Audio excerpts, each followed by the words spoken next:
Ladies and gentlemen, welcome to Magic Alive 2020. On tonight's show, we have internationally acclaimed illusionist Scott Wolf, escape artist Alan Pilgrim, international award-winning magician Adrian VanVactor, comedy mentalist Rod Robison, Cletus and his mind-reading goose, award-winning illusionist Kevin Spencer, and I'm award-winning magician Jeff McMahon, your MC and host for Magic Alive 2020. And now, a few words from the producer of the show, internationally acclaimed illusionist Scott Wolf. Good evening, ladies and gentlemen, and welcome to Magic Alive 2020. My name is Scott Wolf, and in the next couple of hours, you will witness some of the most talented magicians I know. This past month has been very challenging to all of us across the globe due to the coronavirus. Our prayers go out to all of those affected. Our desire was to produce an online magic show to enjoy with your family without leaving the safety and comfort of your homes. In tonight's program, I have asked 5 other magicians to contribute to this project. During the performance, you will be able to engage with some of the performers as we stream live on YouTube and ask them questions, except how it was done. We can't tell you that because it's all a secret. You will witness some amazing illusions and sleight of hand, just like you would see while sitting in the audience at one of our live performances. At the end of the program, I will be sharing with you my personal story and present a message that deals with the spiritual dimension of our lives and has had an impact on not only myself, but millions of people around the world. Following that message, there will be a final illusion where a pure demonstration of levitation will be demonstrated. With that being said, your host and MC for Magic Alive 2020 is an award-winning magician known as one of the finest magical entertainers in the Northwest. He divides his time between performing baffling mysteries on stage and performing exquisite close-up magic in intimate settings. His audiences have included companies such as Nike, A.T. Wah-Chang, Hewlett-Packard, and many more. He has thrilled many thousands of people at fairs and festivals all over the Northwest. He loves entertaining people, and their enthusiastic response shows that they love him too. Here is my friend in magic and in life, Jeff McMahon. Thank you, Scott. It's an honor to be in this show and to be performing with so many talented magicians. My name is Jeff McMahon, as Scott mentioned. This is my beautiful granddaughter, Lene Gutierrez. How you doing, Lene? Pretty good. Pretty good. Well, I'll see if we can't cheer you up here in just a little bit. If you would, dear, take my jacket. I'm going to get down to business here. Now, they say that this is the oldest trick in magic. I have no idea if that's true or not, but I do know it is the trick performed for the Pharaohs. That's a street gang in Portland. I performed it for them at gunpoint.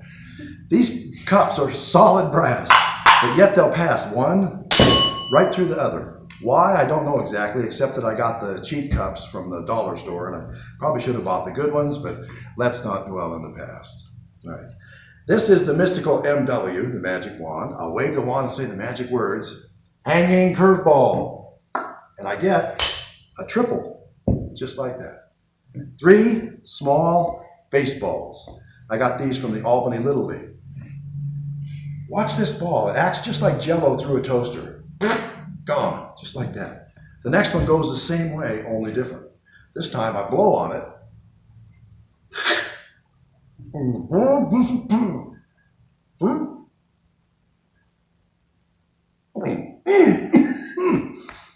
Gone. Okay. Don't worry, I'll get that one back later. Now this next one goes like this. I just wave and toss, and it goes right back onto the cup, as does this one and this one right here. Now that was the easy way. Would you like to see the hard way? Why not? I thought you might. The hard way is where you put a ball under each cup and you can't get at them with your hands any longer, so you have to use the mystical MW. I can reach under any cup and invisibly extract the ball from the cup. It's right there on the tip of the wand. I'll take it, drop it in the cup next door, and it travels from here over to there. It's like that. It's like magic. It's like watching Harry Potter and the Cure for Hogwarts. which, by the way, is just a cream you can get at Walgreens for $2.99. So if you ever get Hogwarts, you can wipe it out in a couple of days real quick with that cream. Okay? Now, let me reach under here and just extract one of the 2 balls there. Take it, drop it in long distance down there, and it goes from here over to there. They used to say long distance is the next best thing to being there. Now, we have a featured performer today. She is the ball in the center. Watch her close. She does something that these 2 can't do. Now, her name is Lucille. Lucille Ball, ladies and gentlemen. There she is right there. Now watch as Lucille penetrates through not just 1, not just 2, not just, well, yeah, just 3. That's all I got. 3 impossible penetrations. Ladies and gentlemen, that is impossible. Now, this is Lucille. This is Lene. Lucille, Lene, Lucille. Now, would you take the wand for me, Lene? Thank you, dear. And be real careful with it. I don't want to end up burping up slugs or anything, all right? So just wave it in a circle, really. Ooh, did you feel that? Yeah. Me too. Lucille is gone. Let's hear it for Lene. Everybody out there on the internet. Lene Gutierrez, there she is. Now, you got to bring Lucille back, Lene. Then you have to choose one of the cups and tap it with the wand. It can be any cup you like. It doesn't matter which cup you choose. Any one you want, Lene. Any cup at all. You just pick the one you want. Go ahead. Any cup. Thanks a lot. Work with me here. Come on. No, I'm just kidding. Well, I hope. I don't know if this is going to work, actually. Whew. Lucille returns, ladies and gentlemen. Oh, jeez. All right, I'll take that back. Thank you very much. Now, I watched your technique. It was a quick little like that. That's not usually how I do it, but let me just see. It works for me, too. Lene, you've taught me something new. Thank you, dear. I appreciate that. Now, here is the grand finale, the big finish. And as I do this, I really want to simplify things just a bit. And also, I'd like to make sure everything is perfectly fair. So fair that no one here can accuse me of cheating and leave here alive. All right? Anyway, here we go. 1, 2, 3. That's as fair as I can do it. I'll simplify it by taking a ball away. So if this were baseball, what I'd be doing is taking this ball out of play. You see, I'll take a second ball out of play like this. That leaves us just 1 ball in the center to remember. That's it. You remember that one, you're good to go. All right? All right. Unless, of course, I wave and snap. Voila! And that ball returns. Voila. It's French. It means voila. Yes. We put this one away, wave, and snap. This one comes back too. Voila! You know why? This one is a follower, not a leader. He always does what the other one does. Don't be a follower. Always be a leader, Lene. The more you know.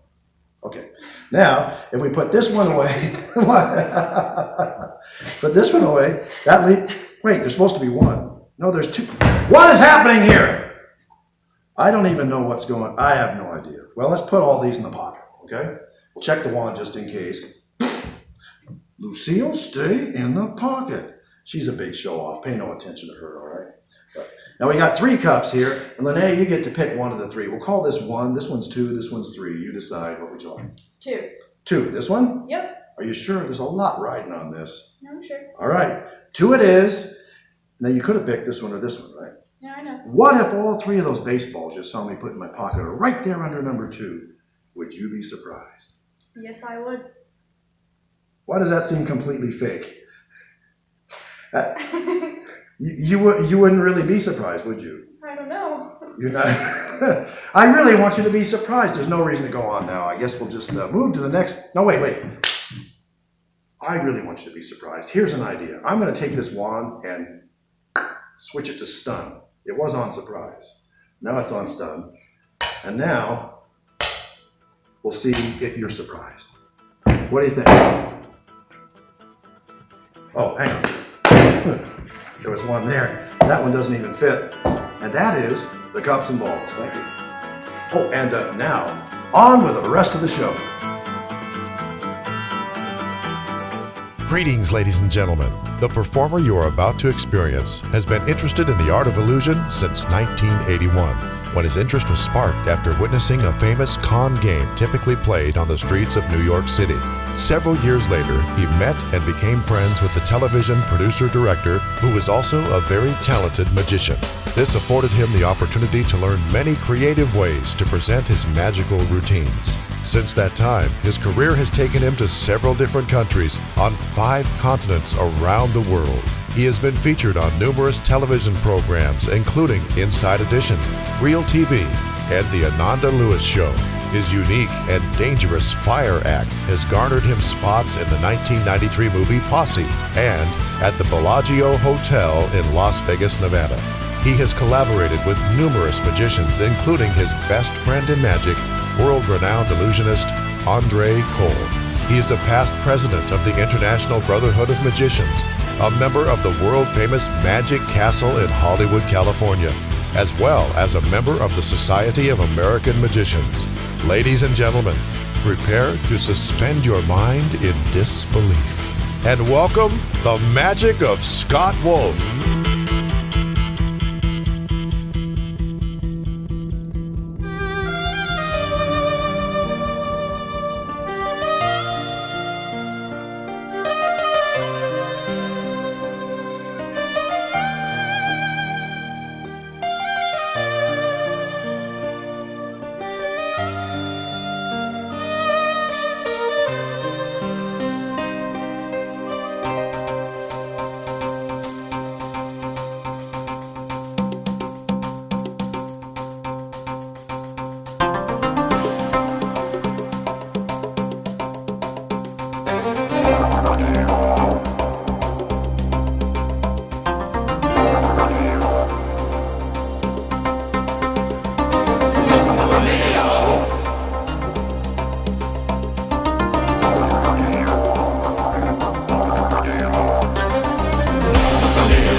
Wow, thank you very much, ladies and gentlemen, and welcome to Magic Alive 2020. My name is Scott Wolf, and we're so happy to be here, to be a part of what we are doing today in putting on this online magic show just for you. We figured that we can go ahead and during this pandemic, we could bring in the magic into your living room. So what you are going to see tonight is the same as you were sitting in a live audience watching our show. Everything that you see us do is strictly just an illusion. We don't claim to have supernatural powers. None of the magicians do. In fact, a good friend of mine, magician Andre Cole, once said that any 8-year-old child can do the things that we do as magicians with 15 years of practice. So anyways, we have an awesome lineup for you tonight. And I'd like to go ahead and before we move on, I'd like to go ahead and do a little eye test. This little eye test involves one paper bag,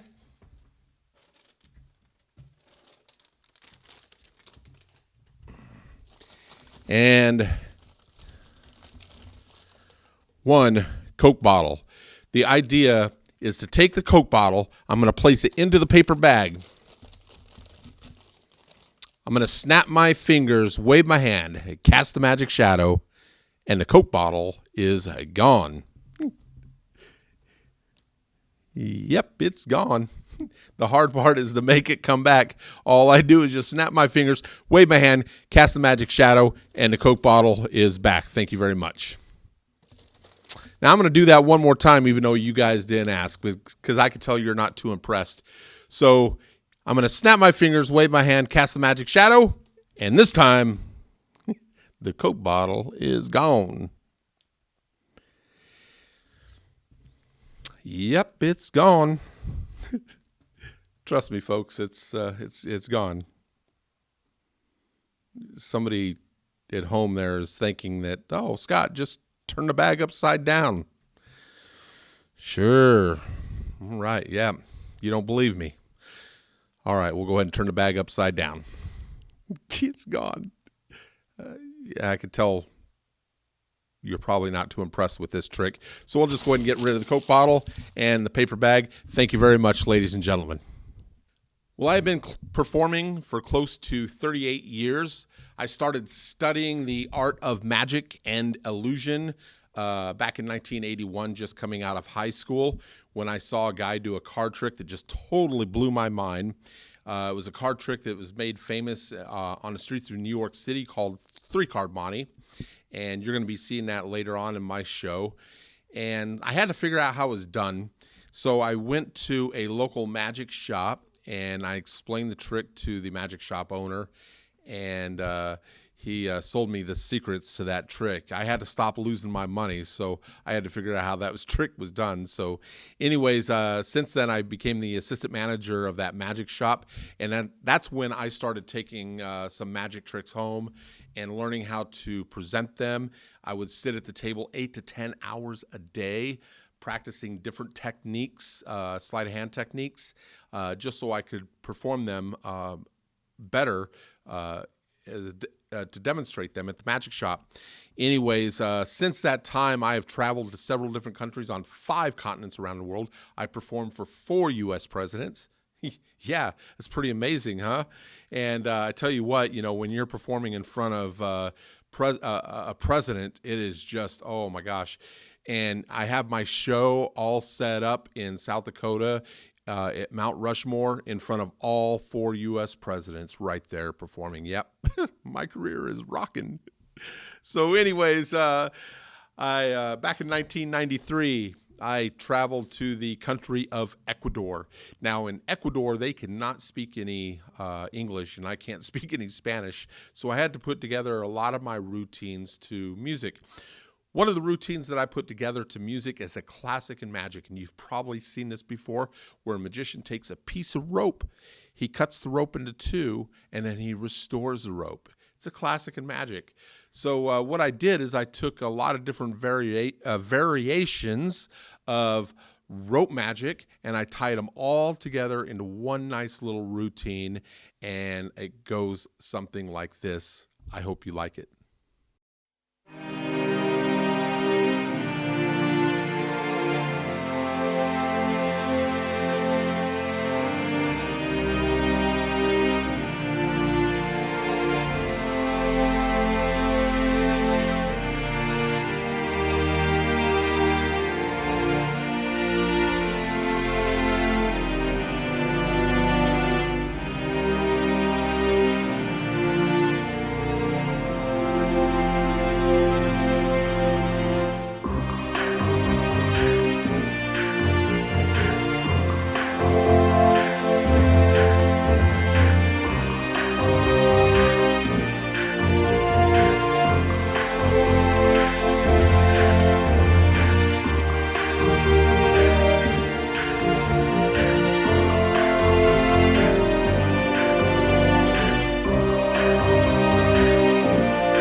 On the streets of New York City, there is a famous card game that's played that uses 3 cards, 2 kings and 1 queen. The object of this game is you got to try to keep your eye on the queen. If you do, you win, but if you don't, you lose. I'm going to do this to a little bit of music. Let's crank it up.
Right now, I'd like to share with you a story. This is a number of years ago, I visited the country of India, and after one of my shows, a young boy walks up to me by the name of Justin. And Justin said, "Mr. Scott, what does snow look like?" And I said, "Well, I don't know. What do you mean by that, Justin?" He's like, "Well, I've just never seen snow before."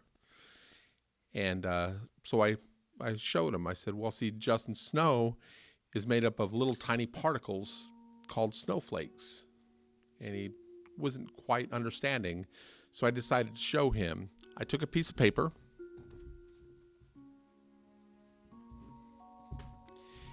and a pair of scissors, and I had the paper folded just like this, and I started to cut out little tiny pieces out of the paper.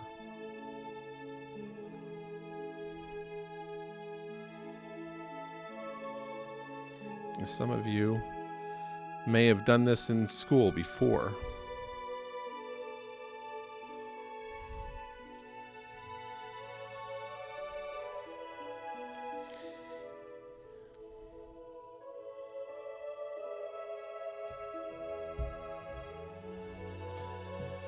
And then I unfolded the paper and I said, "See, Justin, this is what a snowflake looks like."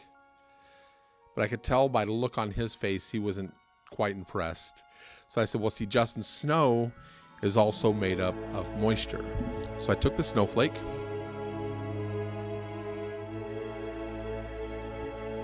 I took a glass, put the snowflake into the glass,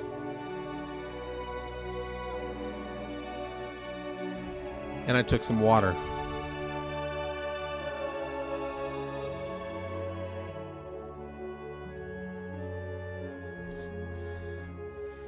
And then I took the snowflake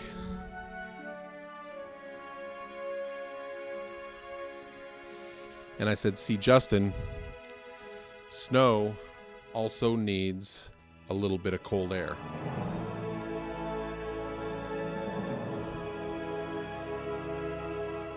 I took the snowflake and I grabbed my fan.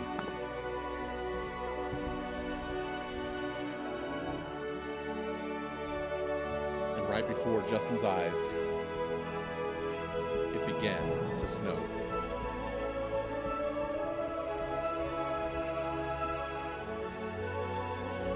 And for the first time, ladies and gentlemen, there was snow in India.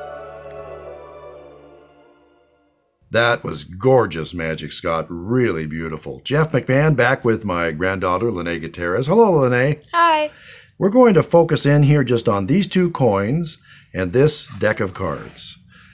The 2 coins are an American $50 and a Chinese coin. Now, I'm going to cover up these 2 coins with this card, Lene. I want you to name one of the 2 coins. The Chinese coin. Chinese coin, you sure? Yep. All right. Then you get the Chinese coin. I get the $50. We'll sit it over here. Your Chinese coin is covered by the card. I'm going to cover the $50 with this card here as soon as you say go. And you'll know when to say it. Ready? Set. Go. Gone. The Chinese coin and the American $50 trade places magically, just like that. From a young age, Alan Pilgrim has been fascinated with the world of magic. He loves performing tricks with cards and money. His greatest joy is seeing people smile and hearing their laughter. Alan's dynamic personality, magical skills, and endearing sense of humor have made his performances entertaining for all. In 2011, Alan decided to try something new and studied escapes made famous by Harry Houdini. What you are about to witness is Alan's performance from his first stage show of the Houdini Straitjacket Escape. Ladies and gentlemen, please welcome Alan Pilgrim. Thanks, Jeff. And thank you, Scott, for inviting me to participate in Magic Alive 2020. In 2011, when I was about to step on stage for the first time to perform magic, I decided to try something unique. I learned how to escape from a regulation straitjacket. What you are about to witness is that first stage show. Enjoy.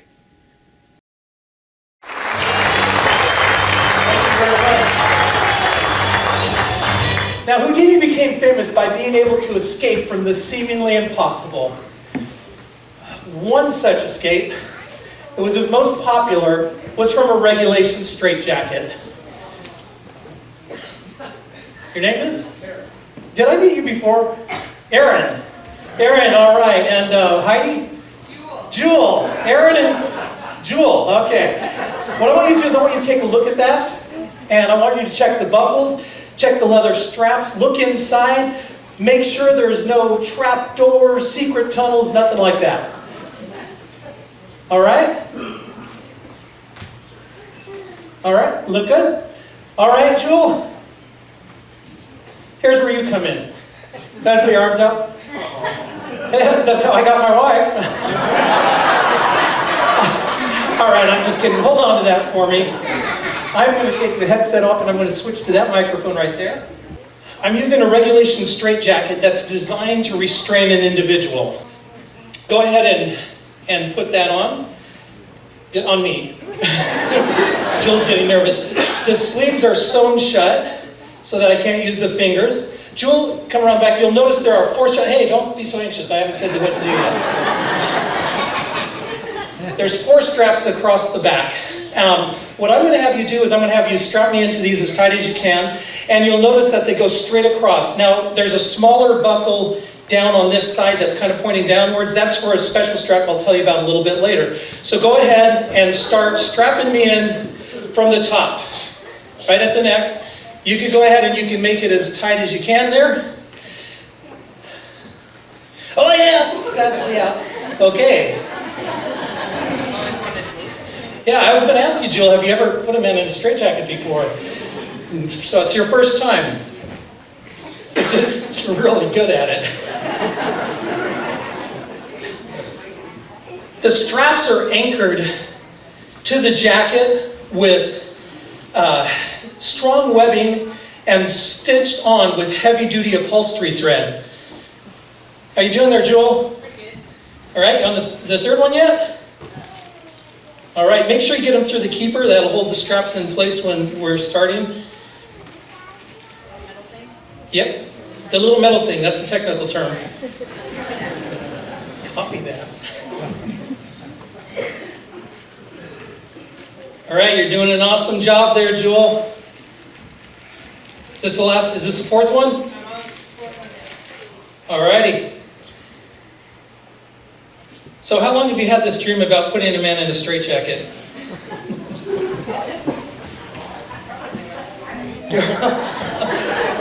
Wow, okay. Now I'm going to wrap my arms, you got the last one in? Is it in the keeper? Yeah. All right. I'm going to hug myself. Everything hooked up there good and tight? Okay. And I'm going to have Anthony come out. He's going to also make sure that everything's secure. Anthony, if you could help out with that and make sure they're all secure. Okay, and then now do the sleeves and make sure that they're facing the proper direction. You'll see that there's an underside and then a top side. And go ahead and tighten that as tight as you can. Thanks, Anthony.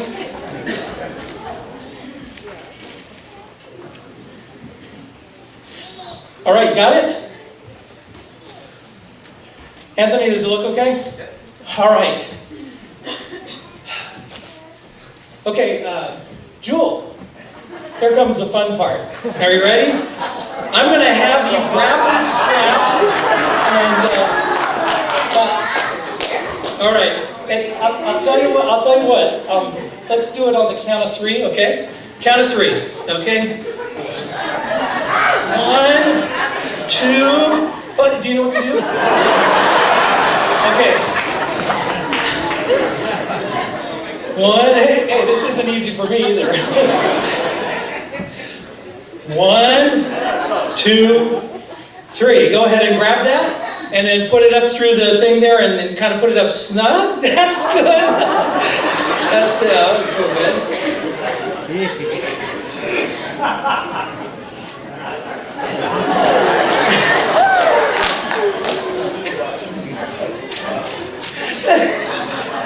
Yeah, that's good.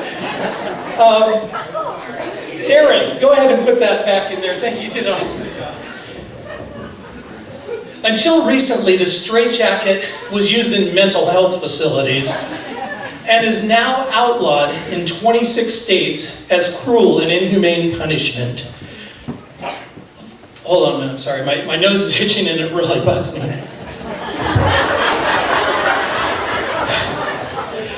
Rick, you might want to clean that before you use it again.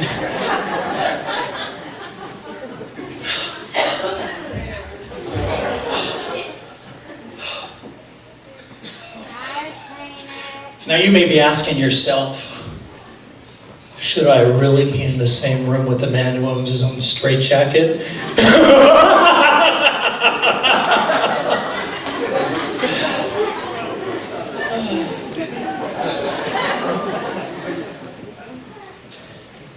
Houdini he set the record of escaping in 2 minutes and 8 seconds.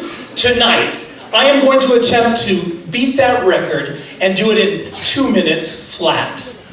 If I should fail, then I will refuse any compensation of any kind for tonight's performance. Which I can see impresses none of you. But if I should succeed, then I want you to jump to your feet, yelling and screaming, and let your hands fly into wild and thunderous applause, thus fulfilling my lifelong dream of receiving a standing ovation. Is it a deal? There's going to be a timer up on the screen. Now this is important. I'm not going to be able to see that, so I'm going to need your help. Every 10 seconds, I want you to call out the time. So when it says 150, you shout, 150! Right. When it says 140, you shout, 140! Perfect. Are you ready?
That was amazing. Alan Pilgrim escaping from a straitjacket, ladies and gentlemen. It was incredible.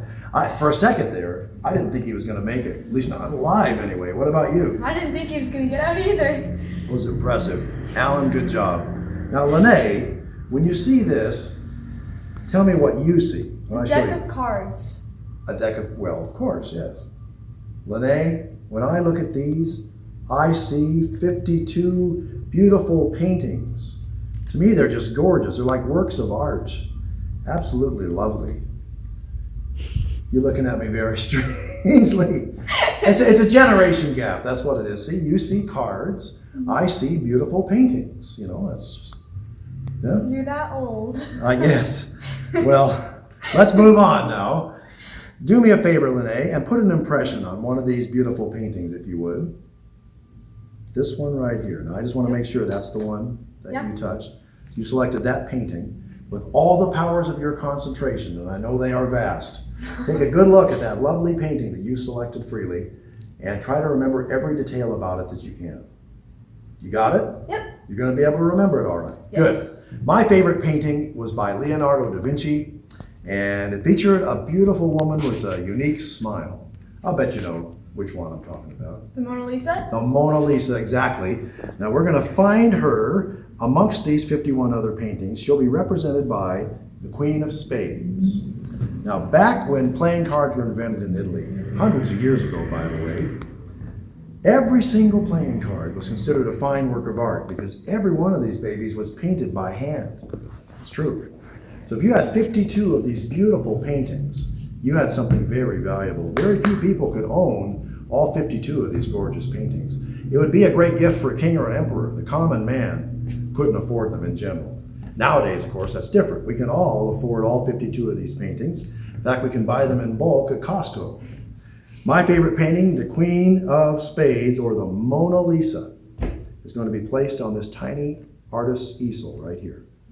Now, Lene, for the first time, would you please reveal which of the other 51 beautiful paintings you selected? Describe it, reveal it, whatever you'd like to do. The Two of Hearts. Seriously. Yes. That is incredible. It has been said, two hearts seldom see the same painting the same way. Every 4 years, 10 top up-and-coming stage performers from around the world are invited to compete in one of the most prestigious international stage magic competitions. Our guest today was the first person to win first place at that competition. That same year, he was voted by a professional panel of Illusionist peers to be honored with an award for the most promising magician of the future. Other recipients of this award include Siegfried and Roy, as well as David Copperfield. Today, we bring to the stage someone who has entertained and wowed millions of people throughout the United States and in over 27 countries on 6 continents. Ladies and gentlemen, would you please welcome international award-winning illusionist, Adrian VanVactor. Hello, Adrian and Allie here. Thanks, Scott, for putting on this little program. We're so happy to be a part of it. Wow, crazy times. Like, so many people struggling, so many people losing jobs. Us entertainers, no crowds. But hey, we're going to give this a try and try something a little different. Allie's going to help me out here. And what I'm going to do is I'm going to do a little bit of magic from the point of view of the magician rather than from the point of view of the audience. So I'm going to try a couple of things, have some fun. Please leave your comments. We'll do the best we can to answer your questions. So here goes. To help me with this is my lovely wife, Allie. Allie, you remember these. Allie had the great idea of having these Coke bottles. They were filled with soda, obviously. We had Diet, this is a Coke Zero. We had all kinds with our names on them, and then, of course, our wedding party had their names on it. It's kind of neat, but do me a favor. Make sure there's no slits, cuts, trap doors, secret passageways, underground tunnels inside the bottle anywhere. There's no holes at all, except for that one, right? And I also have a coin. Do you know what kind of coin that is? 50-cent piece. Very good. Does the 50-cent piece fit inside the nozzle of the Coke bottle? It does not. Now, what is your favorite superhero TV show? Superman. Superman. Well, mine's the Flash. Well, maybe there's a competition. I like Superman as well, but the Flash, I didn't know this about the Flash, but he can actually vibrate his hands. He's so fast, he can vibrate his hand and actually put his hand through solid objects. I think it's kind of a cool idea. I'm going to try to do the same thing with this 50-cent piece. We're going to take this coin and we're going to vibrate it just at the right frequency and try to pass solid through solid.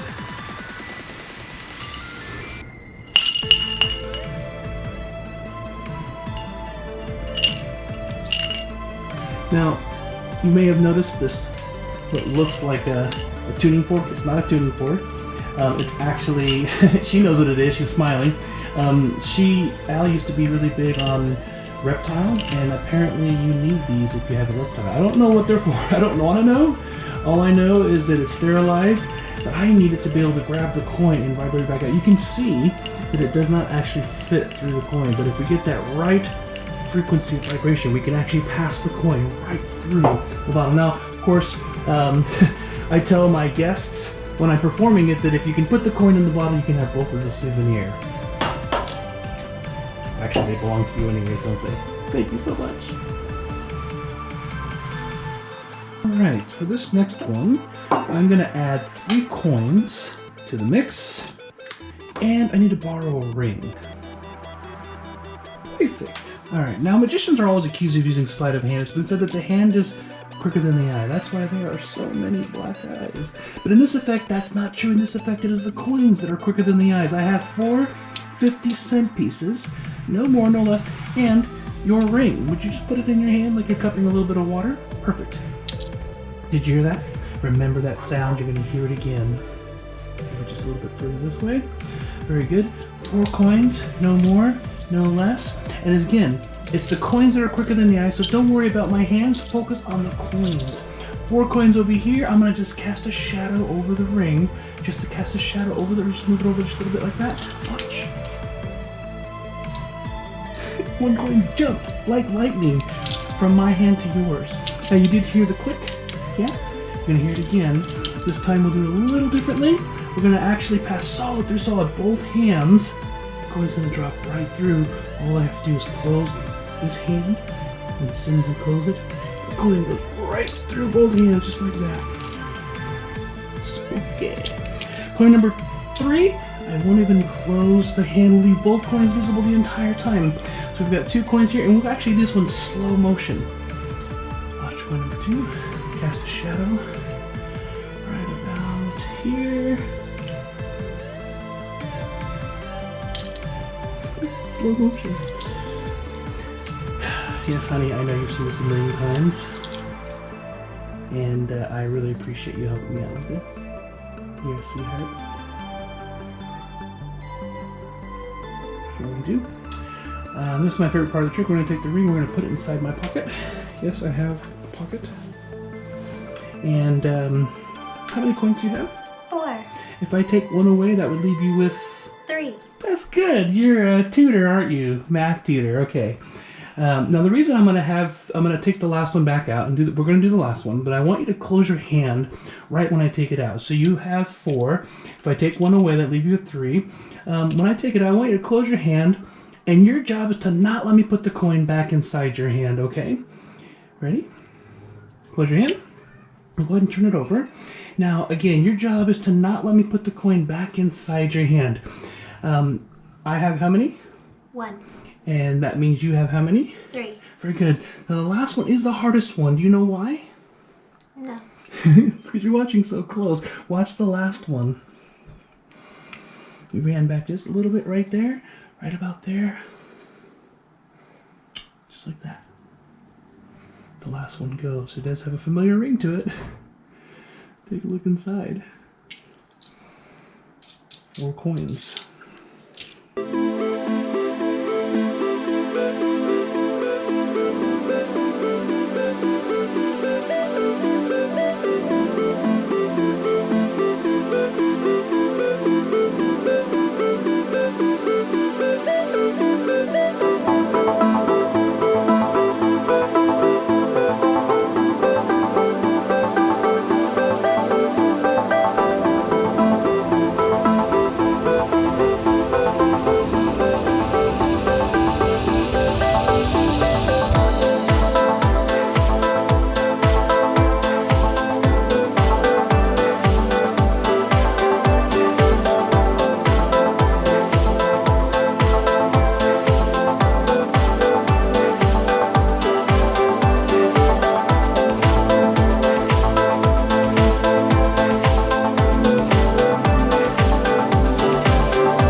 Fantastic job, Adrian. That was some excellent, excellent magic. Jeff McMahon here once again.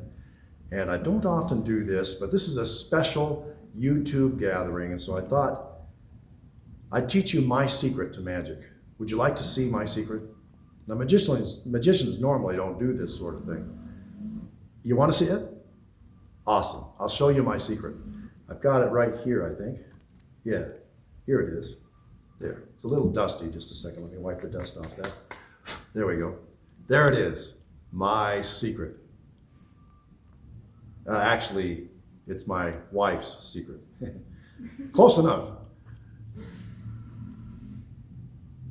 This magician has entertained audiences from as far away as London's acclaimed Magic Circle Theater and aboard Holland America Cruise Lines, to as near as his hometown of Tucson, Arizona, where he's been a featured performer at the world-famous Canyon Ranch Resort. Hold on to your seats and your minds. Welcome with me, Rod Robison.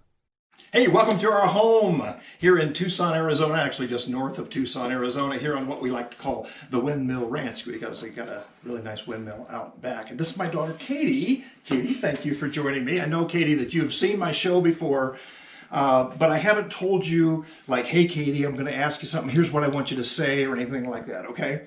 So this is not prearranged or anything like that. I'm going to start by showing you something called the idiomotor response. I actually talk about it in my book, Unmasking the Masquerade, which you'll hear about a little bit later. But the idiomotor response, real simply, is something that we all have. It's a mind-body connection. Basically, it's how a pendulum works. If I were to take this old skeleton key and hang it from a chain and ask you to think, or if you were to hold on to it, and I said, think circle, just really focus on circle. Eventually, it'll start going around into a circle. That's called the idiomotor response, because there's a slight micro response, really, from your fingers, from what you're thinking, that makes it go around in a circle. Now, I'll show you something a little more interesting than a pendulum, but I will use this old skeleton key. It's not like a magic key or magnetic or mechanical or anything like that.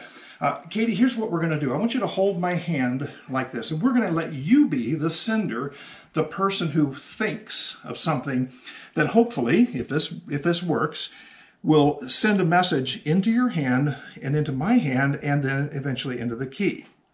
Now, here's the thought that I want you to focus on. It is the word rotate. Okay, now you're holding my hand for two reasons. One is to make sure I don't move my hand. The other one is because I really want you to focus and make sure that you're focusing enough to hopefully see this key begin to do something. So remember the word, the thought is rotate. Here we go. Okay, focus, really, really focus on that word. Now, sometimes it takes a few seconds for this to begin to work. Usually it does. If the person is concentrating enough, it will begin to set up a slight vibration in the key. There, you can see it start to work now. That's good. Good, Katie. Just keep focusing. Good. Good. Exactly. The word, the thought is rotate, and you're seeing right now the idiomotor response. It's actually affecting the movement of this old skeleton key. There it is. Isn't that strange? Isn't this weird how that works? Now we're going to take it a step further. This time, I'm going to have you concentrate on a number. We'll use this die, for example, and I'm going to turn my back, Katie, and I want you to turn this any side up you want at all, okay? Any side up. When you're ready and you know what number you've determined, I want you to put your hand over it so I cannot see it. I will turn my head so that I can't see anything at all, okay? You let me know when you're ready. Okay, I'm ready. Okay, here we go. Now, here's how we're going to do this. I want you to put your other hand up like this for me. This is going to be number 1, 2, 3, 4, 5, and your palm will be 6, okay?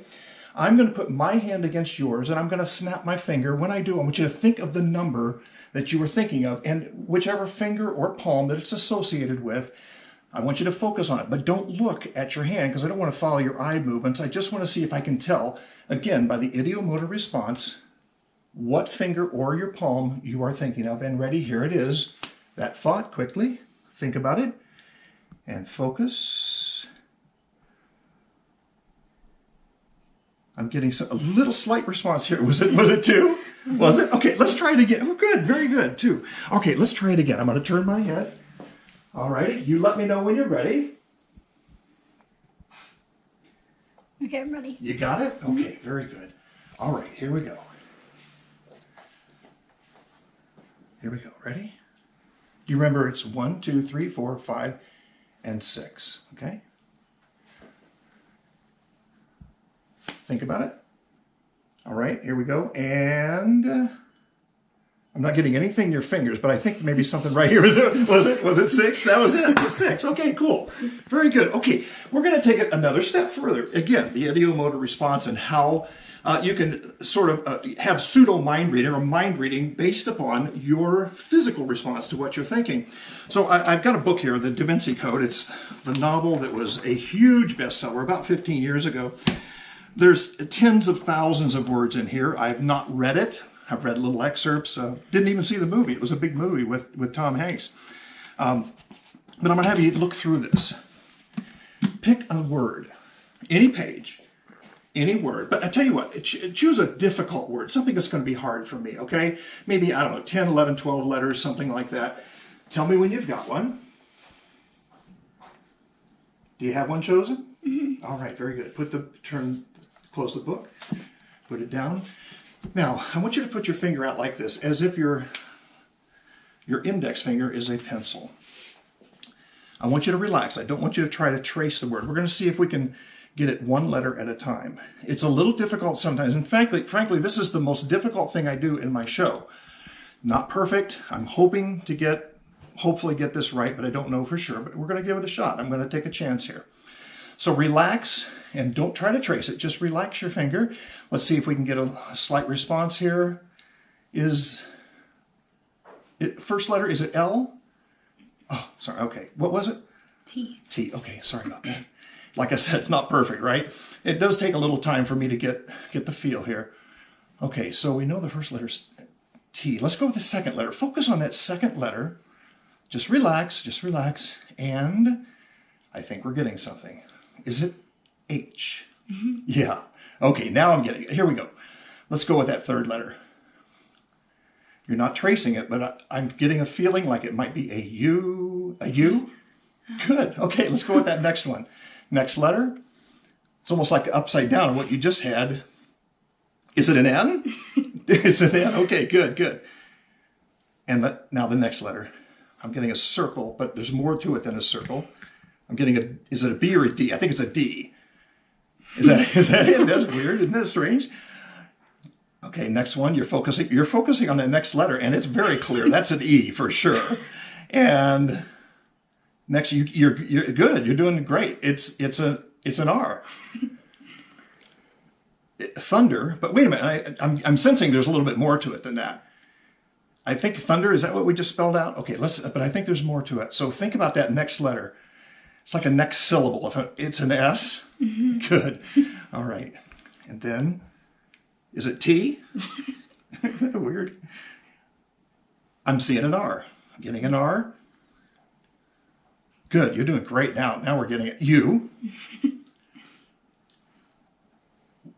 C. Is it K? Is it thunderstruck? Was that the word you chose out of this book? That's crazy. Tens of thousands of words. Yeah, and that's really cool how the ideomotor response works. Well, hey, listen, hope you enjoyed that. I'd like to send you over now to a show that we did a few years ago, and I couldn't make it, so I asked my cousin Cletus if he would take my place on stage. He brought a little friend of his. He's a little different, I'm just saying, okay? He brought a friend with him, and that friend does some pretty amazing stuff. So here to introduce my cousin Cletus is my good friend John Chirac.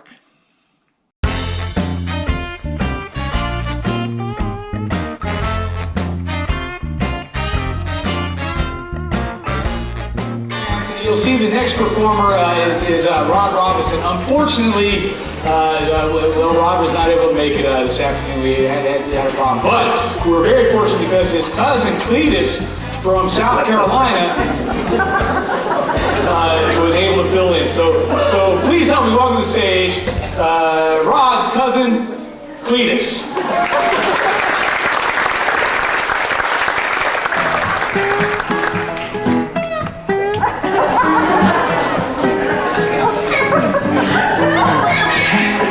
My name's Cletus. It's here to his papers. The world's only clairvoyant goose. He's a mind reader. He's gonna read some minds tonight, and I'm gonna prove it too.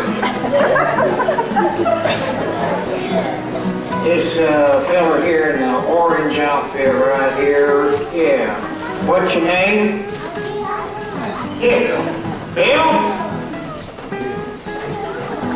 The deuce knew that.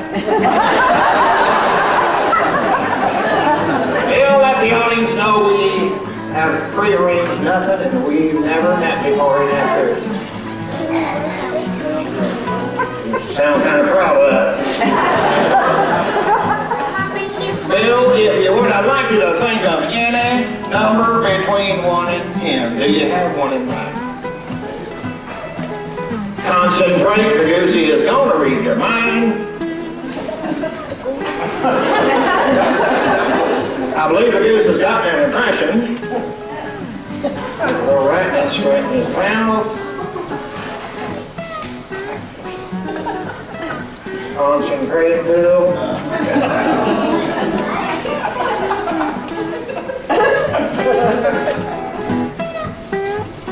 The goose has made his decision. Bill, what number were you thinking of? 4. If the goose got it right, he'll expect thunderous applause. Looks like the number 4.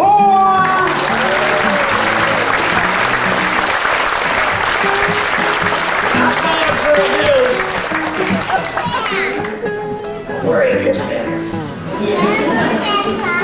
Bill, if you would, point to any woman in the audience, preferably a woman you don't know, if that's possible. Somewhere along here, right here. I believe he pointed to you, madam. I say, madam, I don't know your occupation. What's your name? Oh, you're ventriloquist too. That's very clever. What's your name? Marlo. That's too bad. If it was Debbie, you would have won the washer this afternoon. Marla, if you would, think of any letter in the alphabet. Do you have one in mind? Concentrate, the goose is going.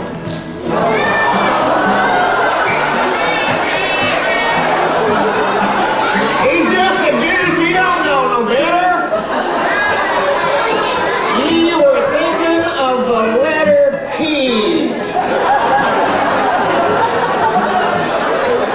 I think Bill over here wasn't thinking number 2. The blue shirt and the third row right here with the glasses on. Hi, what's your name? Brandon, good memory. Brandon, here's what I'd like. You got some coins in your pocket? You know, well, that's too bad, because that ends your portion of the show, Brandon. The other guy out here got some coins in your pocket, not cheap like Brandon over here. What you got some coins in your pocket, any guy out here? All right. Reach in your pocket, pull a few coins up, something under $1. Count them up. You got some coins in your pocket? Pulling them out, something under $1. All right. Count them up. While he's doing that, I forgot to let you know that the goosey is also a ventriloquist. Watch this, even with this thing in his mouth, you won't see his beak move. Quack, quack, quack. What a snap way to make a living. All right, you got them coins counted up, where are you? Right there? Count them up. Let's get ready for some high-powered mind reading.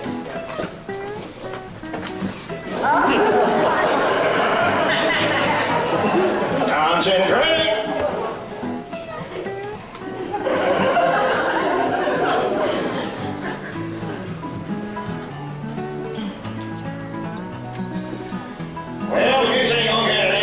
That's it, but how much you got there?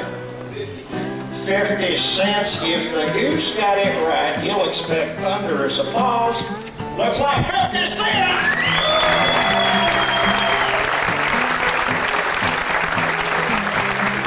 Not bad for a goose. Well, ladies and gentlemen, if you enjoyed our little act tonight, my name's Cletus, this here's my Goose Peepers, and if you did not enjoy our show tonight, my name's Siegfried, this here's my Goose Rod! Thanks very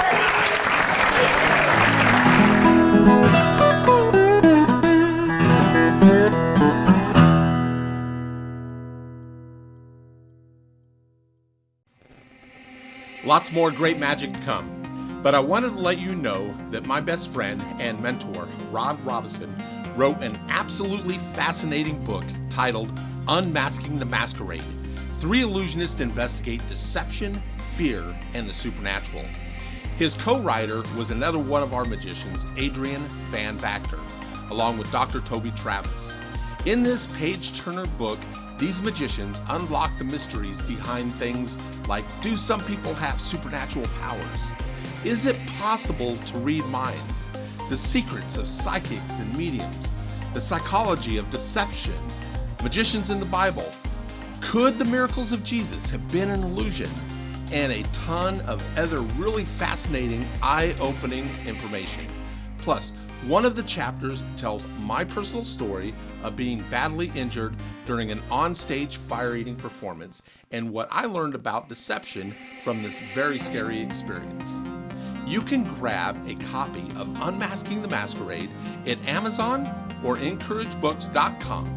It's a really entertaining and informative read. Thank you, Scott. And boy, Cousin Cletus and that mind reading goose, that was amazing. I don't know how the goose does it, I really don't. Lene, I'm gonna hand you this pack of cards. Turn towards the audience and then look and select a card there. I just wanna make sure that they know that I can't see what you're selecting. A free selection. Pull that card completely out of the pack if you would. Now I'm going to give you a pen. I'm going to have you write something on that card to identify it so that we know it's not a duplicate of that card, but rather a unique card. I'll turn this way so I can't see you. Okay? You can show them what you've written on there and show them the card if you would, so they can see. Okay, you got it? Yep. Oh, sure. Yeah, I'll take the pen back. Thank you. All right. All right, you got it? Yep. Okay, just drop it on there. I'll give everybody one last look because it's important that you remember it, exactly what it is, because you may or may not see it again in a moment. Okay, got it? Mm-hmm. All right, now, this is what happens if a magician makes a boo-boo, makes a mistake. It's been known to happen, okay? So here's what would happen if I made a mistake. I'm gonna make a mistake on purpose. I'm going to say your card is the 4th one. We know it's not. I'm going to say it was the 4th one out of the pack. Let's take a look and see. Is that your card? Did I get it right? Nope. That's not it? It's got writing on it. That's not it. That's the wrong one. Yep. All right. Okay. That's not her card. So here's what a magician does if they make a mistake.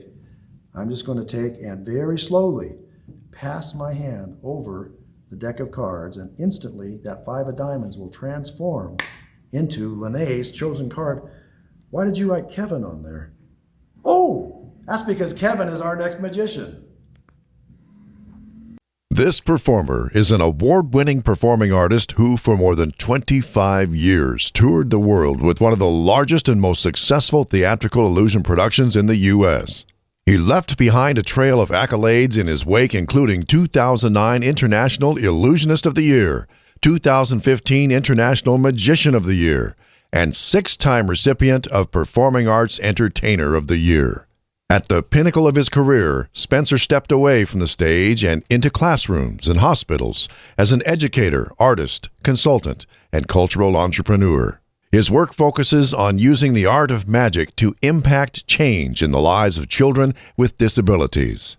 In 2016, he produced a short documentary, which earned 18 International Film Festival awards and continues to inspire audiences around the world. He has dedicated his life to making a difference in communities around the world, both on and off the stage. Ladies and gentlemen, please welcome award-winning illusionist Kevin Spencer. Thanks, Jeff, and thanks, Scott, for putting all of this together. While I don't have anything to present live tonight, I would like to share two illusions that come from our live performances. The first is an incredible illusion called the Invisible Lady. This was created for us by Jim Steinmeier, and this illusion was more about my wife than it was about me. It was an incredible opportunity for her to shine in her own light during the performance. The second illusion is wind shear. This is another brilliant effect from the mind of Jim Steinmeier. We were the first to bring this illusion to the stage after its debut on World's Greatest Magic. And during the final years of our tour, this was the finale for us, and it was a powerful way for us to close our show. So I hope all of you enjoy these two illusions that come from years of performing on the road. You know, this next illusion that we like to perform for you guys is one that Cindy and I used to do years ago when we first got started. It's called The Invisible Lady. It was always one of Cindy's favorites, but she was a little bummed out by the fact that she couldn't watch it from the audience because she had to be on stage. Go figure. But I think you're going to love this one. Here we go.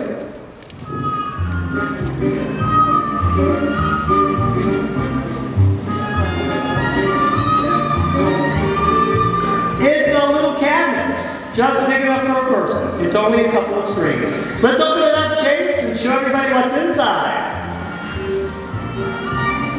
Nothing but nice upholstery, don't you think?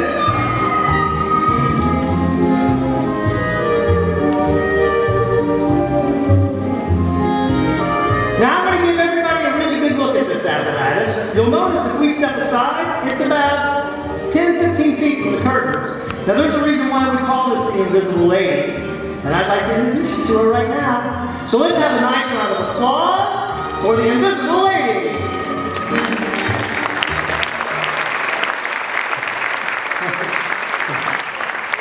Did you really think you were going to see something?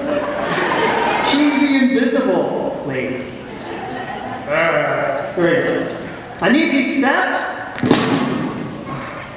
Those are always a little heavier than I should have practiced this a little more. I'm going to put the steps right here so she can make her way inside the camp.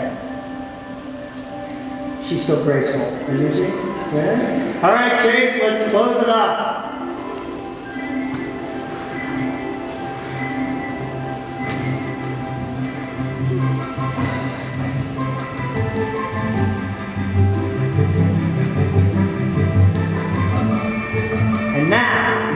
Tell all your friends you've seen the Invisible Lady, or maybe you just imagine the whole thing.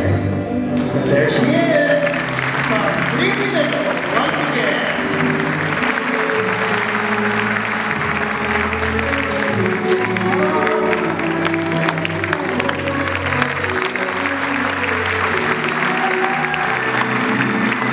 Thank you. It's nice to see you, Cindy. And I do mean it's nice to see you. I know, it's not the most spectacular trick you've ever seen, but it's one that Cindy and I used to do a long time ago, and it's actually pretty clever how it works. And if you promise not to tell, we'll do it again. We can do this again, right? Yeah, we're going to do it again. But this time, Chase, we're going to spin the whole thing around. So we're going to let you watch it as though you were standing behind us. So that means the audience will be over here, and all of you will be watching as though you were standing backstage. This will be good.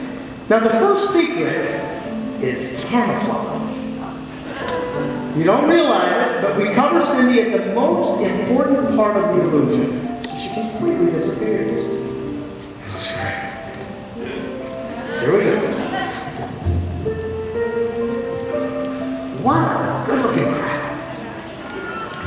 It's a little cabinet, just big enough for a person. It's only a couple of screens. Let's open it up, Chase, and show everybody what's inside. Nothing but nice upholstery, don't you think? Here we go.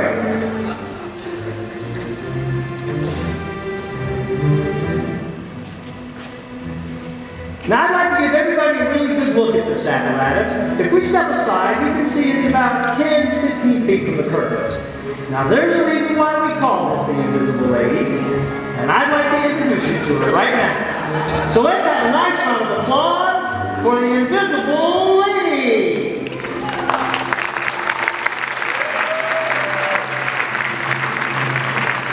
We're going to need these steps. Those are a lot heavier than we remember. Should have practiced. We're going to place the steps right there, and she makes her way inside the cabinet. Let's close that.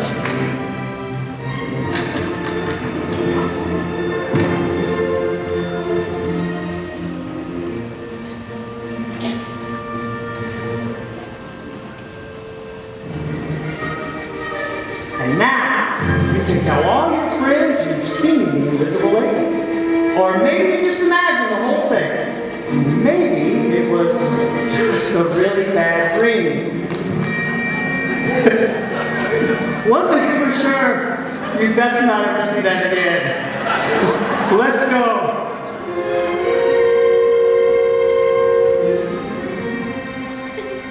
And now, you can tell all your friends you've seen the invisible lady, because there she is, completely visible once again.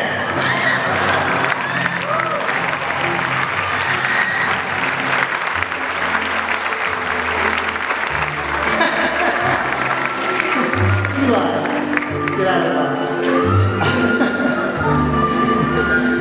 You know, that's the part that always puzzles me.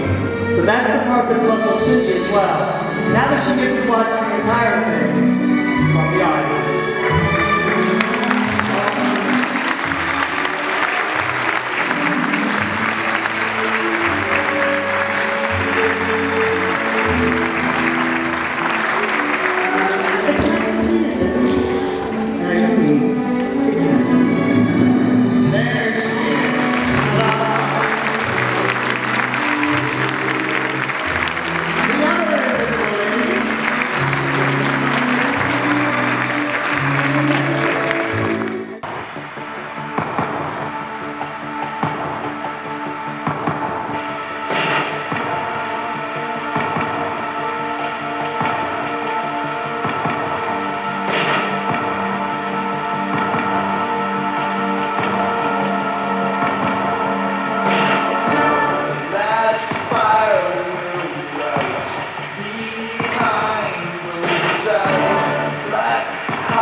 Kevin, fantastic job, my friend. A great magician. We've seen a lot of fantastic magic by great magicians today. Lene and I get to share one more thing with you here, and it'll be this. Lene, as I fan these cards out, you just say stop at any point. It's up to you. Just say stop. Stop. I wasn't ready. Just kidding. Just kidding. It's fine. You stop me at the 8 of clubs. The next card is the Ace of Hearts. We're going to use just these two cards alone. You ready? Ace of Hearts, 8 of clubs. I rub them together like this, and watch. The magic develops slowly, but it does develop. Look at that. From between the two cards that you chose, beautiful silver coin. Does that happen at your house? No. When you rub cards together, I mean? It happens at mine all the time. But not at yours? No? No. I don't know how you knew where that coin was at. That was impressive. Because you stopped me and you saw what happened. Now let's rub one card together, all right? This is not easy to do, rubbing one card together, but you can if you use this special technique I'm going to show you right here. You put a nice crease right down the middle of the card like that. Some people would say this ruins the card, but it doesn't at all. Actually, it's when you take the card like this and tear it down the center. That's what ruins it, like that. Then you just take and you rub them together like we were before, and look what happens. You get a second beautiful silver coin, just like that. Now we've got 2 torn pieces of card. I'll use just this one now. And I hope, because this is so small, that you'll lower your expectations, okay? Because, well, it's just really a small piece of card. Maybe I can get a quarter out of here, or a nickel. Would a nickel be okay? Maybe even a penny. Maybe a penny? Yeah. You know what? For you and our audience who've been with us for all this time and enjoyed the magic, let me squeeze really hard. Yeah. There. We get a third coin. Okay, there it is. Now, something I should tell you about this particular coin, I recognize the eagle there. That's Brady. He's my trained eagle. We've been friends for years. When he flies, I just whistle, and he lands behind my elbow. If I put him as at the left or right, if I put him in my left ear like this, he goes, comes out the right ear like that. If I put him here like this, he, all right, oh, there, like that. I should do that the other way. Boy, that was not pleasant. All right, now this is a big coin by today's standards. Wouldn't you say? It looks big to me. Yeah. Now, but if I hold it, it looks bigger to me than it does to Lene. It's like an optical delusion. So Lene, put your hand on the table. Right there is perfect. Now look, when she holds that, it looks bigger, doesn't it? It's just, yeah, let them see that there. Yeah, isn't that weird? You're looking at me really funny. Like, what just happened, Grampy? All right, so we got, there's heads, right? There's tails. Brady doesn't like me in tails, but that's tough. Now, when I flip this in the air, you call it heads or tails. Up to you. Ready, set, go. Tails. Tails. How'd you know? It's tails. That's Fluffy. She was a big fan of the show, and now she's part of the show. What would have happened if it was heads? You don't want to see that. That's really ugly. Now, please welcome back internationally acclaimed illusionist Scott Wolf. Wow, well, thank you very much, ladies and gentlemen. And you have probably been watching this show, Magic Alive 2020, and you are probably wondering, how do these guys do all of these magic tricks? One of the ways that we do the magic tricks, a lot of ways that where I get my magic tricks from are from mail order magic companies. And one of the companies that I get my magic from is a company called Acme Magic. Trust me, folks, I'm from Aurora, Colorado, and it's Aurora, Colorado magical empire, Acme Magic. So I get a lot of my magic tricks from there. And the other day, I wanted to order something like this, and I wanted to order this really cool new trick called the Amazing Vanishing Yellow Bandana. And I haven't got it, but my wife Charity decided to surprise me last night with a gift, and I opened it up, and it was just her way of just appreciating all the hard work that I've been doing, and saying that there's no hard feelings about messing up her living room here, setting up for this show or anything like that. So she gave me a gift, And I opened it up, and lo and behold, it was the amazing vanishing bandana. And I'm like, oh man, I wished I would have gotten this a little bit earlier so I could actually practice it and show it to you guys. But then I started thinking, I'm like, well, what would it look like if I actually did the trick for you and show you what it takes for a magician to learn how to do their magic tricks. And so what I did is I brought it here on the show. I'm going to do it for you. Would you guys like to learn how to do a magic trick? Yeah, I know you're there. You're like, yeah, let's learn how to do a magic trick. So what I'm going to do, ladies and gentlemen, is I'm going to teach you how to do the amazing vanishing yellow bandana. And it usually comes in a package sometimes from the magic shop and everything. It looks really cool. But she wrapped all this stuff up for me and everything else in a nice little gift bag and everything else, and it's all in there. And it usually comes with a CD, which I've got right here. And that's like an instructional CD. I don't know why they're still doing CDs, so I went ahead and converted that down to my computer there. And we're going to go ahead and get started. So, ladies and gentlemen, the amazing yellow vanishing bandana. Here we go. And I'm just going to walk over here, and I am going to start the tape, the instructional tape.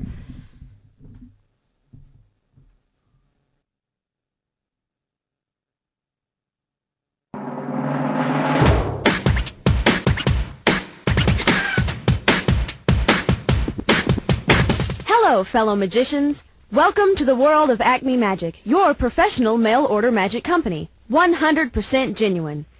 This lesson is the mystery of the vanishing bandana. For this mystery, you will need two props. One is a square of darkly colored fabric and a yellow bandana. Pick up the bandana. Now, fold the bandana in half. That's right, fold it in half. Now, fold it one more time. Take the folded bandana and hide it in your left hand.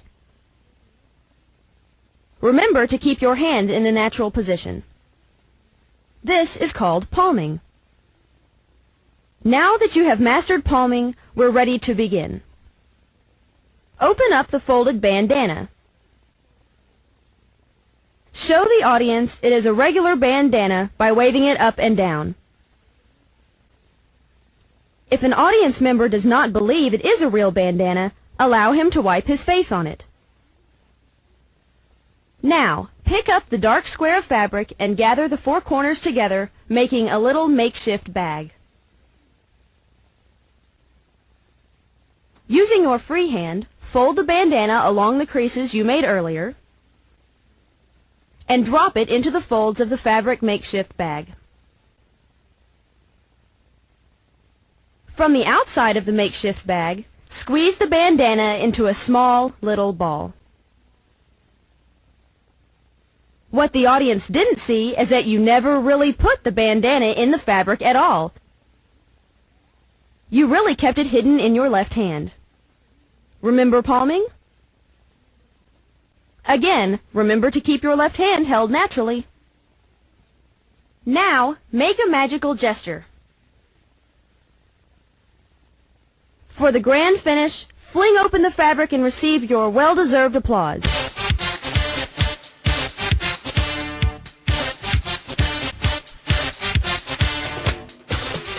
Yes. And remember, a magician never tells the secret. And that is the way we do our magic tricks. Thank you very much, ladies and gentlemen. You guys have a great rest of the night. All right, you guys ready for me to heat things up a little bit? You guys ready to see me light a torch on fire? Spit the fire and catch on fire? You guys are sick. Sick, twisted minds. All right. All right, what I'd like to go ahead and show you is not a trick. It's taken a lot of years of practice. Very, very dangerous trick. I've actually had a coach teach me how to do this, and it's put me in the hospital.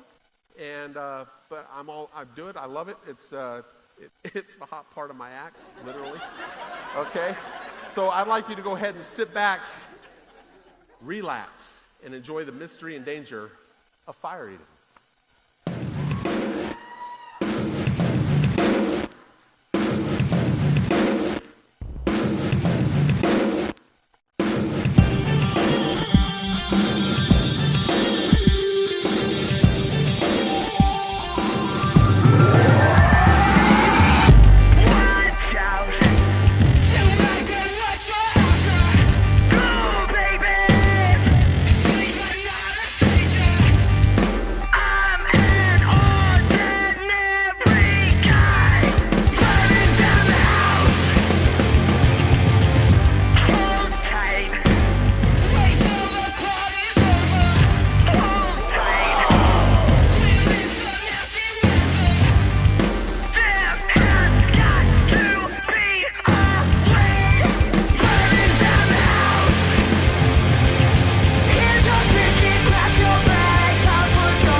Right now, we would like to go into the most important segment of our program. In the final chapter of the book Unmasking the Masquerade, Rod Robison shares a part of my story, and right now I would like to share with you a bit more. I got involved with the art of illusion when I realized how much recognition and attention I could receive. This was an area in my life that I felt that I was missing because it was something that I had not had growing up. My childhood was not easy for me. I did not have a loving father figure in my life. My mom and my dad separated when I was only 3 years old and eventually divorced. My dad was an alcoholic and beat my mom, and I saw a lot of abuse and alcoholism as a child. My mom did not have good luck with men, and I saw many different men come in and out of my life. Most of them were abusive alcoholics. So getting involved with magic was a way that I could escape my world and be somebody else. Later, I learned that I was looking in all the wrong places to fill a void that only God could fill.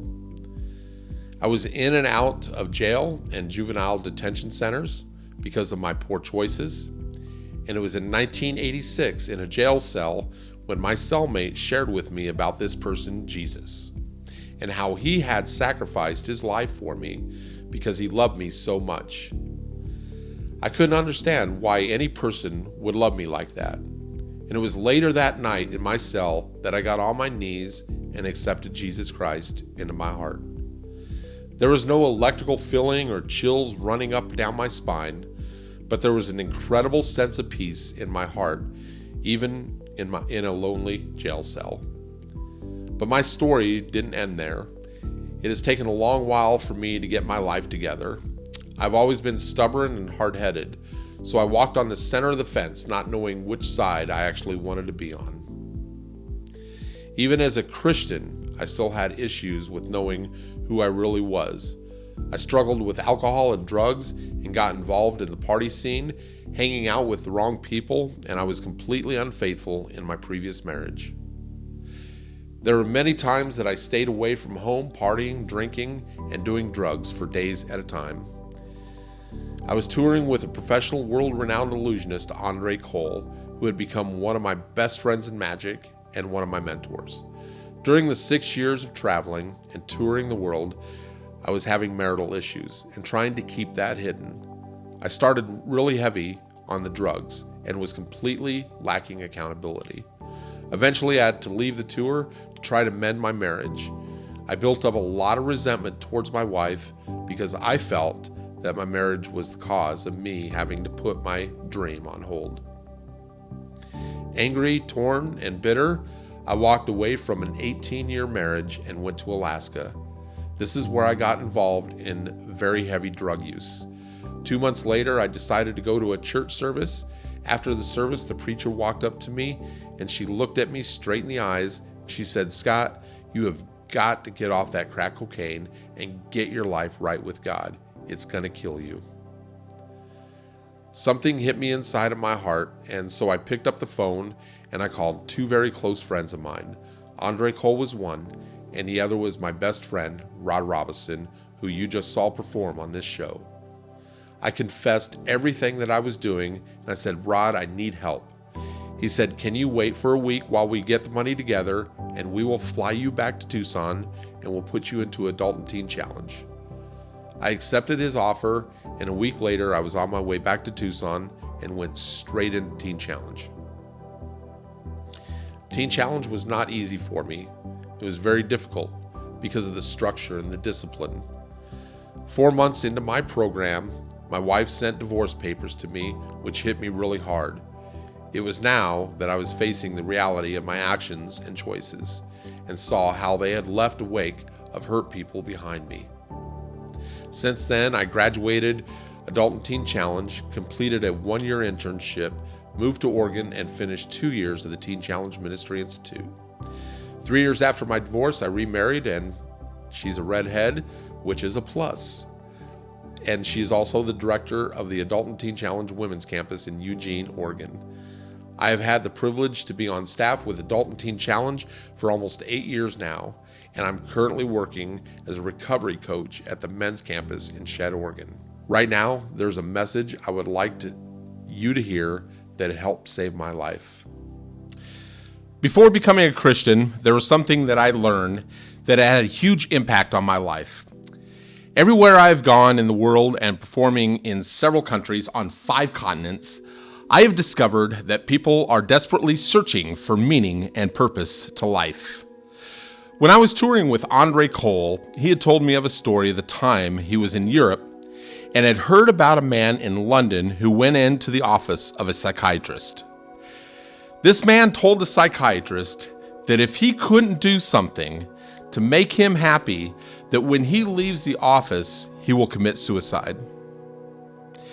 The psychiatrist talked to this man for many hours and didn't get anywhere with him when all of a sudden, the psychiatrist had an idea.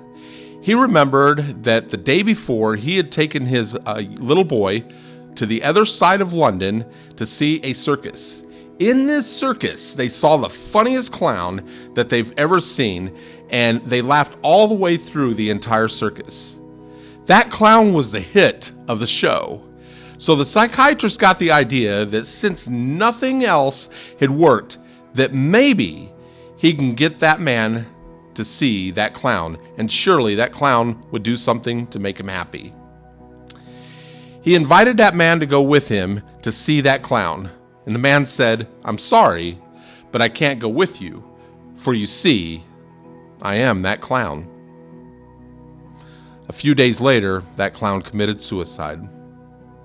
I find that this is the picture of the lives of millions of people in the world today.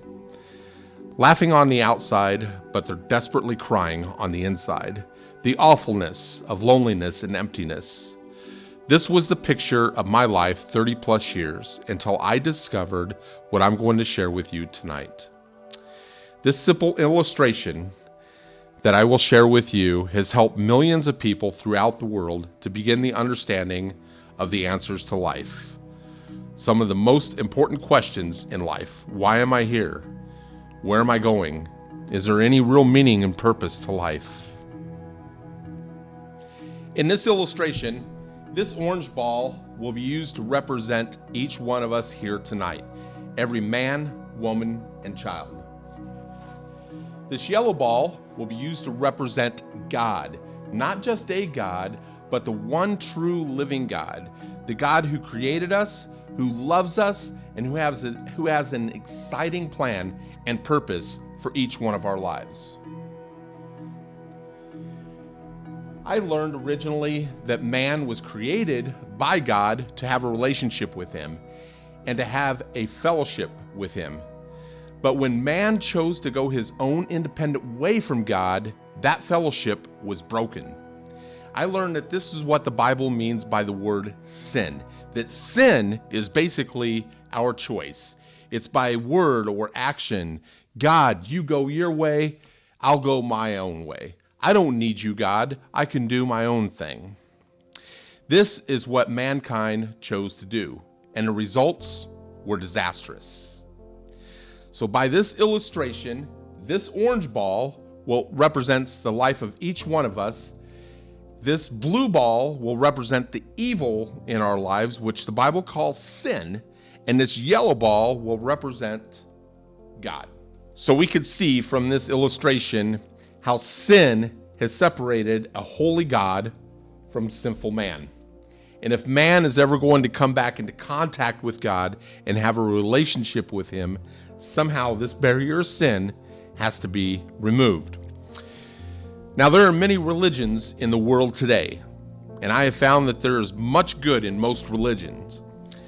I have ran into people who think that just by being good that you could have a relationship with God. Some people think that just by being religious enough, you could have a relationship with God. But you see, that is the problem with religion. Religion is what a sinful man tries to do for a holy God. Tonight, I am talking about something far more important than religion. Religion is what a sinful man tries to do for a holy God, but much more important is what a holy God did for sinful man. And what he did could be illustrated by two good friends who went through law school. After they graduated, one went on to become a very prominent attorney and later a judge. The other got involved in a number of illegal activities, and later this person was arrested, and eventually he was brought before his one-time friend, the judge. Naturally, everybody wondered what this judge was going to do with his one-time best friend. They were all surprised when this judge passed the heaviest fine, the heaviest penalty that the law would allow on his best friend. But then that judge stepped down from his bench, took off his judge's robe, took out his checkbook, and paid the fine himself and allowed his friend to go free. Basically, I learned that that is what God did for us. God's love would have gladly forgiven us when we sinned against him, but because of his holiness and his righteousness, he could not allow it. So like that judge, God passed upon man the heaviest penalty possible, the penalty of death. But in his love, 2,000 years ago, God stepped down out of eternity into time and became the person of Jesus Christ. The Bible says in Colossians 1:15 that Jesus was the visible expression of the invisible God. Jesus was God in the form of man, and he performed miracles to prove the fact that he was God. Miracles that only God can do. I am a magician. I do not pretend to know much about theology or religion, and I'm not a preacher. but there is a subject that I know a great deal about, and that is the subject of magic. And as a magician, I know that no magician or any other person who has ever lived can perform the genuine miracles that Jesus did, of instantly healing every known disease, raising the dead, feeding a multitude of 5,000 out of a small lunch, and we can go on and on. Jesus said, if you have a difficult time believing my words, then believe because of the mighty miracles that you see me do.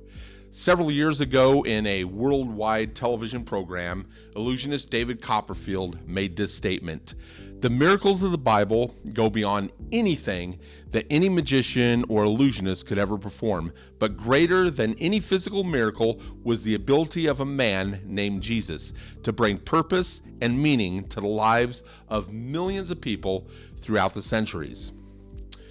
For 33 years, Jesus walked upon the face of this earth, and at the end of that time, he allowed the people that he created to spit upon him, to beat him, and then to nail him to a cross of wood. As someone put it, he came to die on a cross of wood, yet he made the hill on which it stood. But it did not end there. Following his crucifixion, he was taken down from the cross and prepared for burial. But in 3 days, something happened that changed the entire course of history. On the third day, God supernaturally raised Jesus Christ from the dead as eternal approval of what Jesus did for us on the cross, but by dying in our place to pay the penalty for our sins. If we were honest with ourselves here today, I believe that every person here today would have to agree with the statement made by the well-known American author, Mark Twain, when he said that each one of us is like the moon. We each have a dark side and an evil side that we wish that no one else would know anything about. Some of the symptoms of that dark side are such things as hatred, jealousy, anger, lust, pride, greed, addiction to drugs or alcohol, gambling, and many other things. If we were honest, every one of us here today would know that not one of us ever lives a good enough life or a good enough religious life that we could ever deserve coming into the presence of an absolute, holy, and righteous God. But the greatest thing that God wants each of us to know, and that is, in spite of our sins, that he still loves each one of us, that 2,000 years ago, Jesus came to die in our place for our sins. And in doing so, Jesus Christ, by his death on the cross, removed the barrier of those sins. Jesus said, I am the way, the truth, and the life. No man comes to the Father but by me. If Jesus was God, and he was, and Jesus said that he was the only way to God, then he is the only way to God to have this relationship. What Jesus did for us on the cross could be illustrated by a man by the name of John Griffith. John worked on a railroad, and his job was to raise and lower the bridge so he could let the ships pass and the trains to cross. One day, John decided to take his 8-year-old boy to work with him. And as they were eating lunch, John could hear a whistle of the train coming, and John realized that he had left the bridge up to let the ships pass. And so he rushed to the control tower to lower the bridge. And as he began to start to lower the bridge, he heard a horrible scream behind him. John realized that his son had fallen into the gears of that great bridge.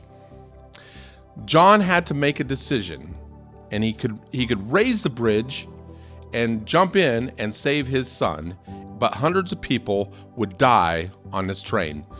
Or he could lower the bridge, sacrificing his son so everyone on the train could live.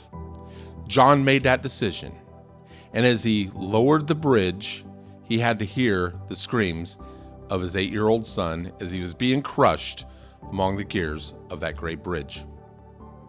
The train passed safely across, and people waved merrily at John as they were passing by, unaware of the sacrifice that John had just made so that all of those people could live. And John banged on a control tower. Doesn't anybody care that I just sacrificed my son so that they could live?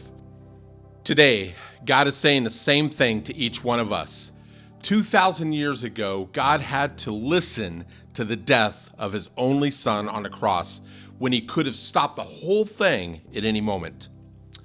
But the Bible says in John 3:16 that God so loved the world that he gave his only begotten son, that whosoever believes in him shall not perish but have everlasting life. And yet today, so many of us, we just go through life merrily on our way, just waving at God as we go through, ignoring the sacrifice that he made for each one of us. But the very moment that a person realizes that their life is separated from God because of sin, and that it is only through Jesus Christ, not religion, but only through the person of Jesus Christ, that the barrier of sin can be removed. And at that act of their will, when that person says that I receive you, Jesus, forgive me of my sins, come into my life and make my life complete, at that very moment, Jesus brings man and God together in relationship. Jesus is the only way that we can have a relationship with a dynamic, personal God. Right now, I'd like to pray a simple prayer with you, similar to the one that I prayed when I first accepted Jesus into my life. And if this prayer makes any sense to you, then make my prayer your prayer. Remember, it's not the words that we say, but it's the attitude of the heart. Let us pray. Dear Jesus, thank you for dying in my place for my sins. Forgive me of my sins and come into my life and make my life complete. Thank you, Jesus. In your name I pray. Amen. Remember, as I said earlier, it's not the words we say that matter to God. God's not into elaborate words, but rather it's the attitude of our heart. God is only concerned with our heart. That's what he's concerned about. Sometimes we don't know what to pray, and that's okay, because we could be silent, because God knows what's going on inside our hearts. He knows what we need before we even ask for it. And sometimes if you're just want to sit down and talk to God, and you don't need to get elaborate with your prayers or your words, you just talk to God, just like I'm talking to you right now, just like a friend would talk to a friend. That's how we talk to God. You may have been sitting there watching this show with Magic Alive 2020, and you've listened to this message, and you've prayed that prayer, and you have accepted Jesus Christ in your life for the very first time, and you say, Scott, tonight is the night I accepted Jesus Christ.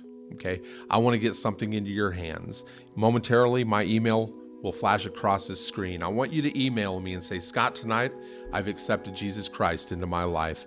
I want to send you something that will help you understand a little bit better of your new Christian walk and where to get started.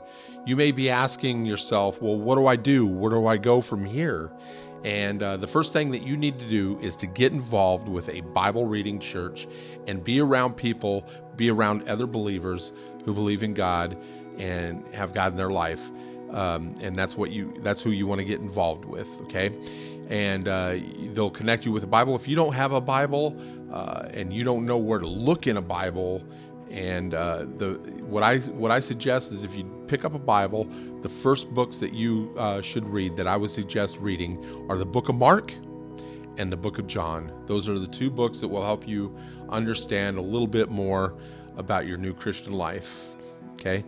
Now, you may be that person that is completely walked away from God, that you've turned your back on God, because sometimes we've done that before. We've completely turned our back on God and went our own separate way from God, and you want to rededicate your life back to Jesus Christ. And you've done that tonight, and you prayed that, said, God, come into my life, and I want to make my life complete again with you. If that's you tonight, I want to also get something in your hands. Please email me and I'll send you something that will help you a little bit better understand it. It's okay. You know, God is forgiving. God is loving. He's gracious, and he's merciful. And so he'll always forgive you no matter how many times we walk away from him. But he will always forgive us. So I want to help get something in your hands. I want to thank you, all of you, for watching Magic Alive 2020. In just a moment, I am going to close out with a final illusion, something that is just going to totally blow your mind. And I want you to stick around and I want you to watch as we close out the show with that final illusion. And I want to thank all of you from the bottom of my heart for watching Magic Alive 2020. I love you guys. All the magicians love you guys. They've put in their time and their effort to bring you a good show. And we want to hear your comments. We want to hear your feedback. So stick around and chat with the magicians afterwards on this YouTube live chat here. And we just want to hear from you. So thank you so much. You guys have a great rest of the night. And God bless each and every single one of you. To get more information on becoming a Christian or to get information about Adult and Teen Challenge, contact Scott Wolf at this email address.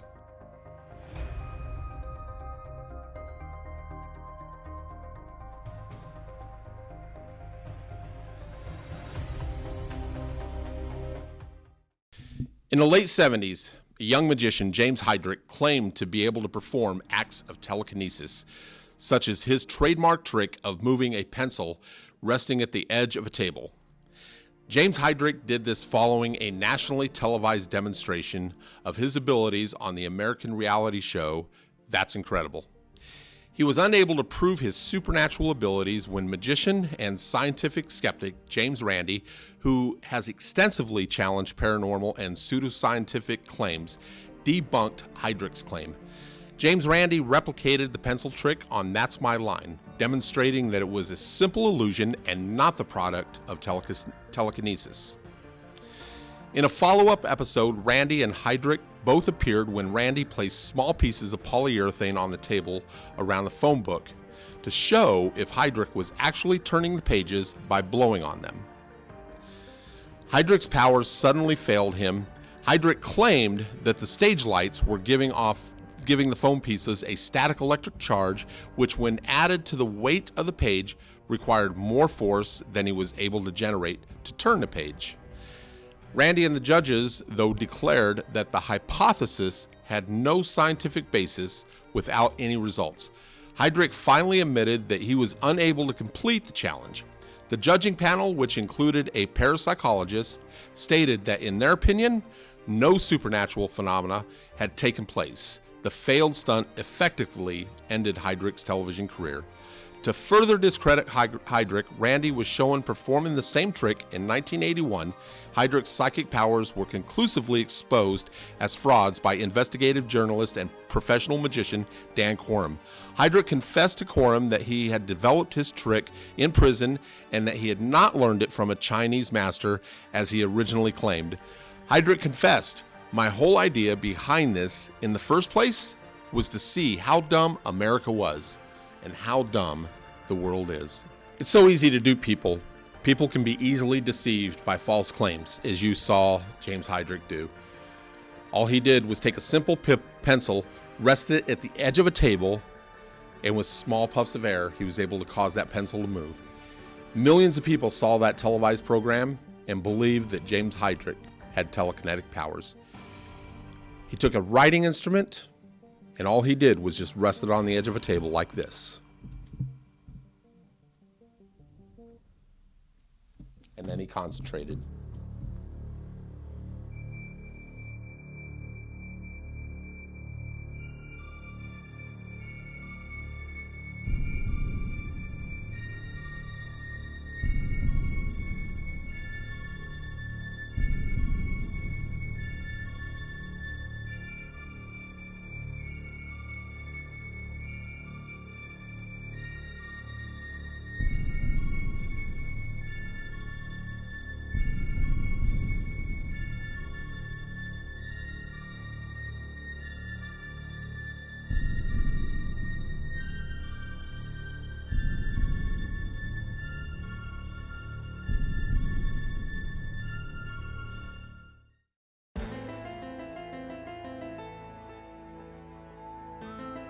The idea of moving objects through mind power alone has intrigued people for centuries. Though only in the late 1800s did this seem as an ability that might be scientifically demonstrated. Now, this occurred during the heyday of the early religion spiritualism, where psychic mediums claimed to communicate with the dead during seances, and objects would suddenly and mysteriously move or float by themselves across the darkened room, seemingly untouched by human hands. Sometimes small objects would tip or levitate, disturbed either by the psychic's mind or unseen spirits. Psychic mediums would use a method by what we call the ideomotor response, much like you heard Rod Robison talk about earlier in the show, where you could take a pendulum and you could hold it perfectly still at your fingertips, and just by your thought and a little tiny muscle movements in your fingertips, you can cause that pendulum to sway in any direction you want to, and those movements go very undetected. The same applies to a planchette on a Ouija board. Seance attendees would rest their fingertips on the edge of a table, and they would concentrate, willing and causing that table to all of a sudden start to move and to rock back and forth, supposedly with the aid of the spirits. For years, many people were convinced. Tonight, I'm going to do a type of table tipping. Standing before you is this wooden table and this box that I purchased at an old antique shop in Appleton, Wisconsin, the same exact town that Harry Houdini was born in.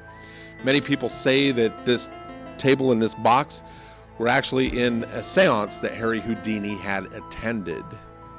See, the box would contain slips of paper with the names of the deceased on them.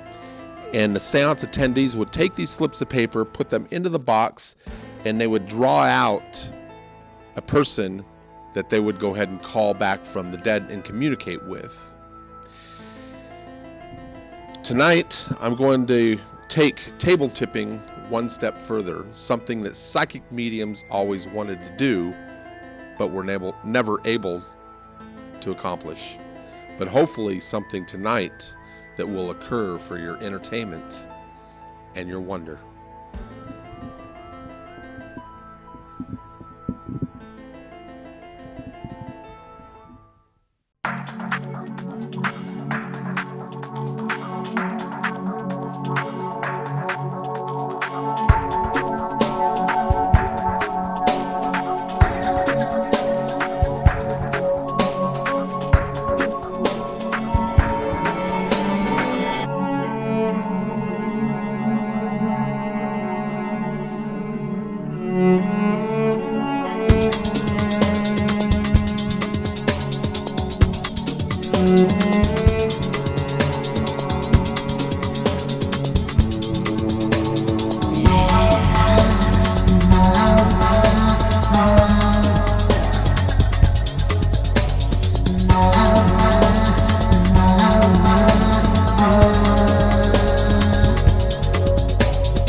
Ladies and gentlemen, we hope that you've enjoyed Magic Alive 2020.